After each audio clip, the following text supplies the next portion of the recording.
राधे राधे दोस्तों। एक बार की बात है। एक व्यक्ति जिसका नाम आत्माराम था, वो बाजार से होकर जा रहा था।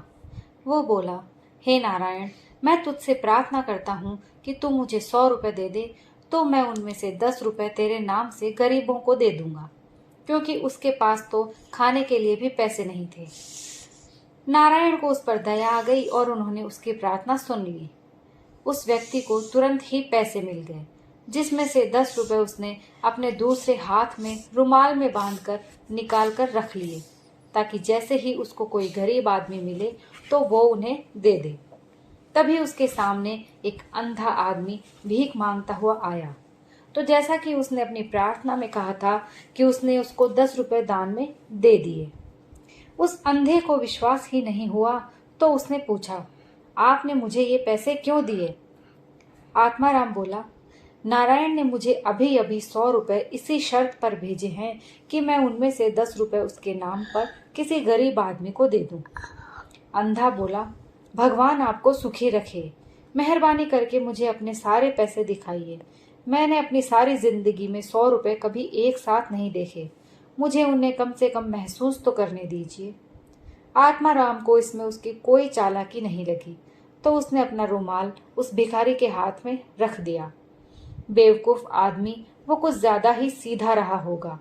पैसों का रुमाल लेते ही भिखारी ने दिखाया कि वो उसका ही पैसा है, तो आत्माराम उसके ऊपर चिल्लाया और उससे अपना रुमाल छीन लिया। तो भिखारी ने जोर जोर से शोर मचाना शुरू कर दिया, बचाओ बचाओ, ये आदमी चोर है, ये मेरा सब कुछ छीनना चाहता है। ऐ लोगों, इसको पकड़ लो, अब इससे और लड़ने की ताकत मेरे अंदर नहीं है। आसपास चलते लोग चिल्लाए, क्या बात है, क्या किया है इसने?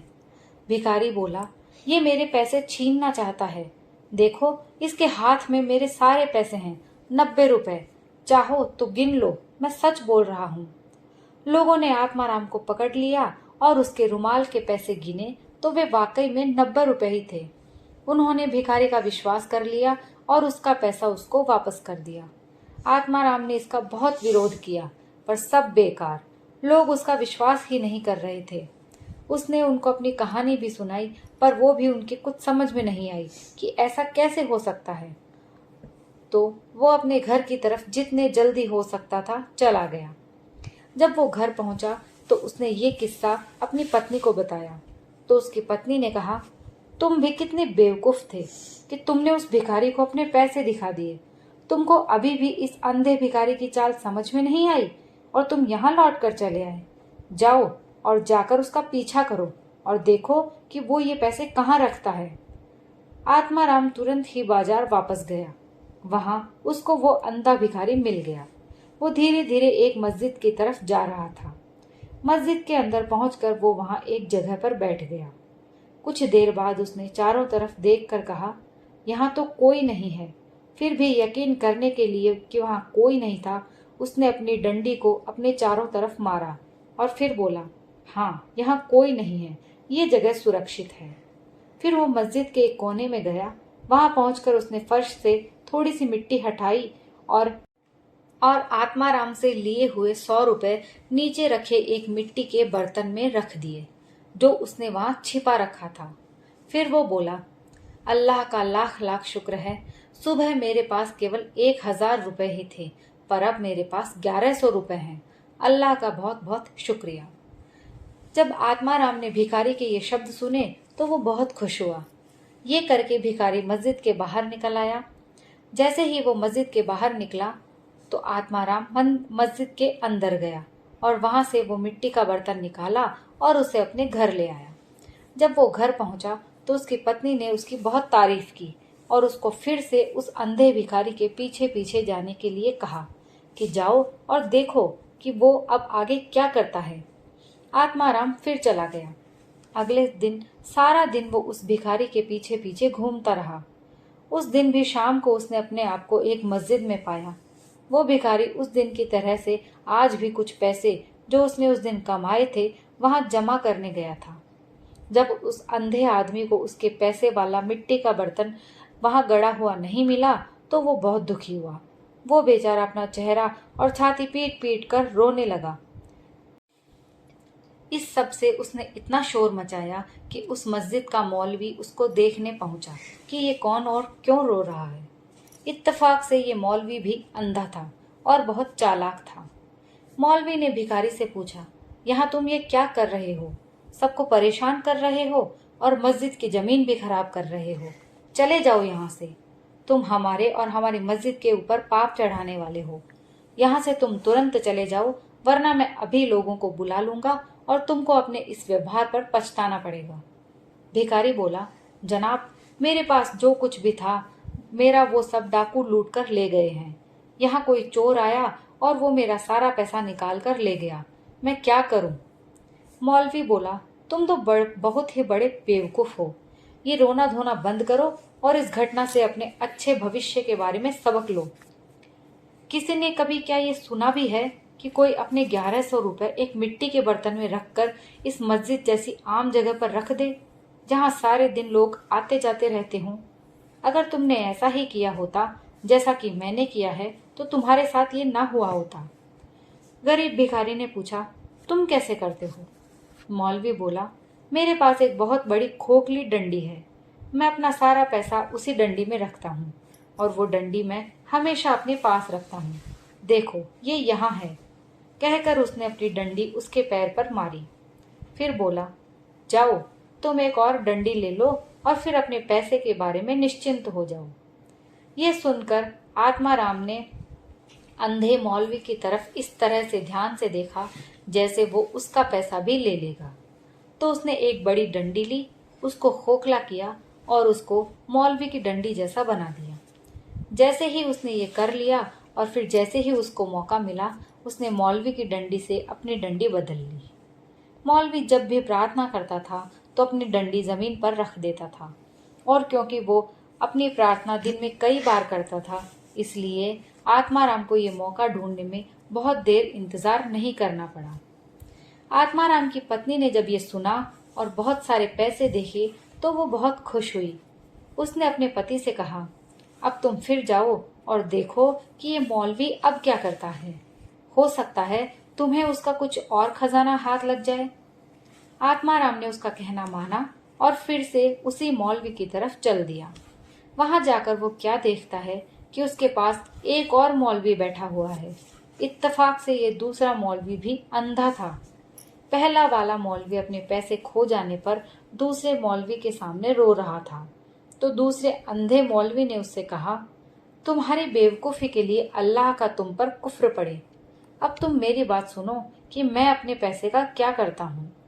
मैं अपना सारा पैसा अपने कपड़ों में सिल कर रखता हूँ। वहां से मेरा पैसा कौन ले सकता है? मेरी सलाह मानो तो तुम भी ऐसा ही कर लो। जब आत्माराम ने दूसरे मौलवी के ये शब्द सुने तो वो तुरंत ही वहां से भाग गया और मधुमक्खियों से भरा एक छत्ता खरीद लाया और उसको उसने एक मिट्टी के बर्तन की तली में लगा दिया। छत्ते के ऊपर उसने काफी सारा शहद रख दिया। इतना करके वो हंसा और बोला, हा हा हा, उसको डराने के लिए इतना ही काफी है। फिर उसने एक मुसलमान का भेष बनाया और दूसरे मौलवी को वो मिट्टी का शहद भरा बर्तन देने के लिए उसके घर की तरफ चल दिया। उसके घर जाकर उसने उसको वो बर्तन भेंट में दे दिया। मौलवी शहद से भरा बर्तन पाकर खुश हुआ। उसने उसको आशीर्वाद दिया। बर्तन देकर आत्माराम चला आया, पर वो अपने घर नहीं गया। वो उसके घर से थोड़ी दूर जाकर इंतजार करने लगा कि कब वो अपना शहद खत्म करता है।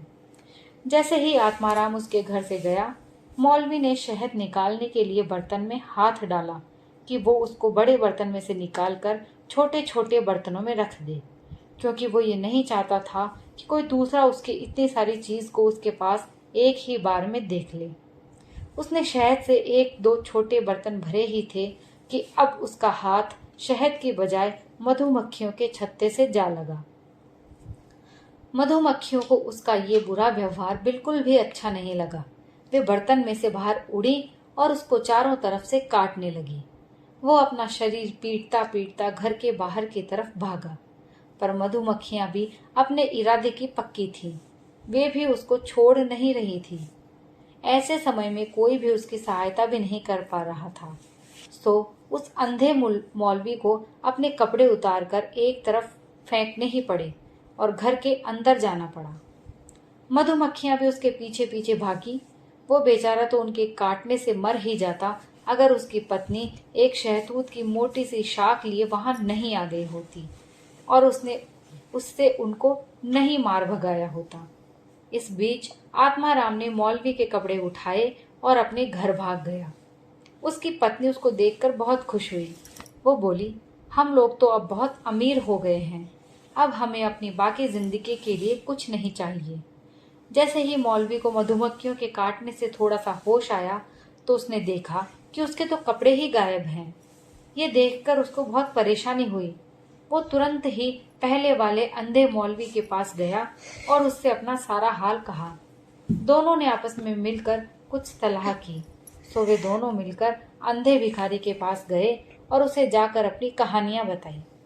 तीनों ने मिलकर ये विचार किया कि राजा के पास चला जाए और उससे प्रार्थना की जाए कि वो इस चोर की ठीक से खोज करे। ऐसा ही किया गया।